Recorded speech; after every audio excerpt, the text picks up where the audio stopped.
이혼소송 끝나고 저한테 얼핏 애들을 만나러 무슨 필리핀에 간다는 얘기를 얼핏 하시긴 하셨어요. 근데 그 절벽 남떨어지에서 떨어져서.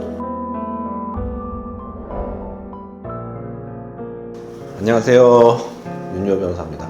오늘은 제가 했던 사건 중에 무서웠고 안타까웠고 슬펐던 사건 얘기 좀 할게요. 이혼 사건인데 저희 의뢰인은 이제 30대 여성분이었고 사건을 하면서 알게 된 건데 남편은 모 조직의 조직폭력배였어요.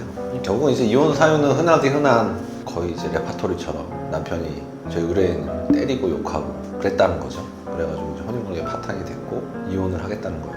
저한테 의뢰를 해서 그 남편을 상대로 재판상 이혼 청구를 했습니다. 처음에는 저는 그 상대방 남편분이 조직폭력배인지 잘 몰랐어요. 제 의뢰인이 그 점에 대해서 얘기를 안 하셨기 때문에 몰랐는데 어떻게 알게 됐냐면 소송 중간에 이제 저한테 카카오톡 메시지로 모르는 번호로 이렇게 메시지가 온 거예요.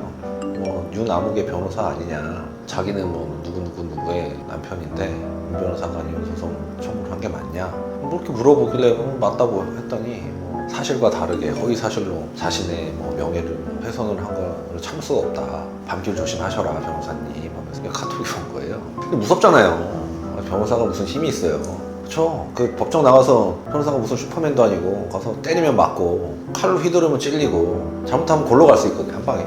사실 무섭거든요, 변호사도. 법정에서 예전에 형사사건 할 때 반대 신문하는데 갑자기 이제 심정은 이해는 가는데 법정에서 일어나서 야 하면서 소리 지르고 그런 경험도 해봤고, 법정 나오는데 졸졸 따라오면서 주먹 휘두를 듯이 막 위협하면서 사기꾼 변호하는 나쁜 변호사라고 다른 사람들한테서 욕하고 그런 경험도 가고. 변호사도 무섭습니다. 무섭고 사실 죽으면 뭐 누가 대신 보상해 줄 것도 아니고. 그러니까 그 딱 카카오톡 메시지를 보니까 무섭더라고요. 왜냐하면 저도 처자식이 있는데 뭐 제가 죽으면 제 처자식은 누가 봉양합니까? 무섭잖아요. 아, 이혼 사건 하나 하겠다고 조직폭력배가 또 길 가다가 어디 컴컴한 데서 담가가지고 콘크리트 버가지고 저기 동해바다에 가다 묻으면 누가 할 거예요? 변호사는 아무 힘 없습니다. 되게 무서웠어요. 무섭긴 했는데 그래도 어떡합니까? 뭐 그런다고 사임할 순 없잖아요. 저희 의뢰인도 변호사님 좀 도와달라, 살려달라, 제발 이혼하고 싶다 그러고 있는데 제가 의뢰인 버리고 또 도망갈 수는 없잖아요. 그래서 어쨌든 뭐 그날 그 메시지 받고 나서 한 일주일 동안은 좀 으슥한데 피해 다니고 좀 혼자 잘 안 다니려고 하고 좀 이렇게 좀 주변을 살피면서 다녔는데 다행히 그 남편분이 말만 그렇게 하고 저한테 해코지는 안 하셨어요. 다행이었죠. 그래서 안도의 한숨 쉬고 제가 그때 결심한 게 있죠. 난 조직폭력배 사건, 조직폭력배가 의뢰인이거나 상대방의 사건을 웬만하면 하지 말아야겠다. 돈도 돈이지만 돈 좀 벌어보겠다고 잘못하면 한 방에 국가하겠구나, 그런 생각을 했고, 아마 이런 생각은 다른 변호사님도 똑같이 하실 거예요. 어쨌든 그 사건 수행을 잘해서 남편의 부당한 대우, 폭력행위가 있었다는 걸 입증이 돼서 그 뭐 위자료하고 재산분할 판결받아서 잘 끝나서 이혼까지 다 끝났어요. 거기까지는 좋아서 이제 드디어 조직폭력배의 위험에서 벗어났구나, 안도의 한숨을 쉬었는데 사건이 끝나고 약 뭐 한 달, 두 달인가 하여튼 지나고 와서 뭐 모르는 번호로 전화가 뛰어 오는 거예요. 그래서 전화를 딱 받았죠. 받았는데 그때 외교 통상부인지 외교부인지 외교부래요.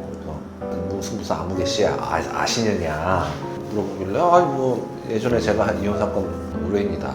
그분의 행적에 대해서 뭐 몇 가지 물으시더라고요. 뭐 이분이 어디 뭐 가신 적이 있냐고. 잘 모르는데 다만 이제 그건 알고 있었거든요. 이혼 소송 중에 남편이 필리핀에 있었다는 건 알았어요. 그래서 이혼 소송 끝나고 저한테 얼핏 애들이 필리핀에 있는데 애들을 만나러 무슨 필리핀에 간다는 얘기를 얼핏 하시긴 하셨어요. 근데 그 외교부 직원이 하는 얘기가 무슨 아무개 씨가 필리핀 뭐 도처에 그 절벽 남떨어지에서 떨어져서 죽은 채로 발견이 됐다, 이런 거에 대해서 뭐 좀 알고 계시는 게 있느냐 물어보더라고요. 제가 어떻게 알아요? 제가 뭐 그분이 어디 다니는지 모르니까 잘 모르겠다고. 근데 이제 제가 등골이 서늘한 게 그 저랑 사건 수행하면서 이런 얘기를 한 적이 있어요. 우리 남편이 이제 필리핀인데 필리핀에 자기가 찾아가면 남편이 자기 죽일지도 모른다, 이런 얘기를 한 적이 있거든요. 무섭다. 근데 필리핀에서 실제로 변사체로 발견이 된 거예요. 그거 생각을 해보니까 뭐 확실한 건 아니고 추측이지만 남편이 필리핀 그렇잖아요. 위험하잖아요. 청부살인도 비일비재 일어나는 곳이고, 혹시 절벽에서 어떻게, 그분이 절벽에서 자살할 이유가 없거든요. 근데 왜 죽었을까?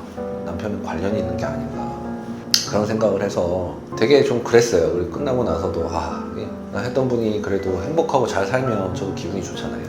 그때 그렇게 황망하게 병사체로 발견됐다고 하니 좀 되게 기분이 그렇더라고요. 저도 무섭고 그렇다고 뭐 하여튼 되게 좀 그런 사건이었습니다. 그래서 이혼 소송 끝나도 자기 몸은 자기가 잘 지켜야 됩니다. 되게 안타깝고 슬프고 무서운 그런 사건이었습니다.